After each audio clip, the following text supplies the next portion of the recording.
In the skies above Hawaii, drones are dropping thousands of mosquitoes into the forest below. Sounds like a horror movie, right?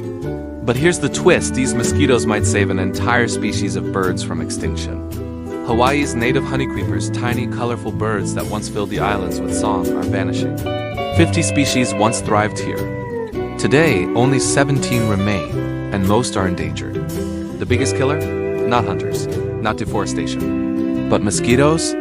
These insects, accidentally brought to Hawaii in the 1800s, carry avian malaria, a disease the native birds have no defense against. For years, the birds escaped high into the mountains where it was too cold for mosquitoes. But climate change is changing that. As temperatures rise, mosquitoes are climbing higher, and the birds have nowhere left to go. So scientists came up with a bold idea.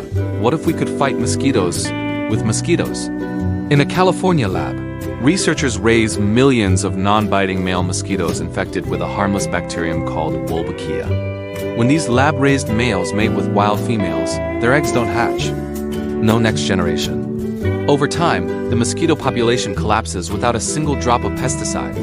But how do you spread millions of mosquitoes across mountain forests? By drone. Each biodegradable pod contains about 1,000 mosquitoes.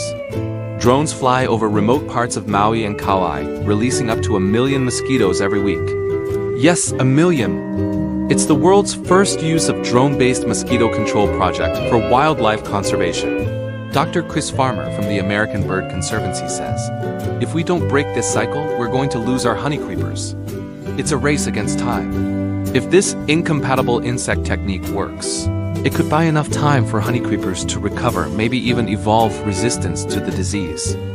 And if it succeeds, Hawaii's skies may once again be filled with the songs of birds that almost disappeared forever. Sometimes to save nature, we have to think small. Really small. Science in action. Hope in the sky.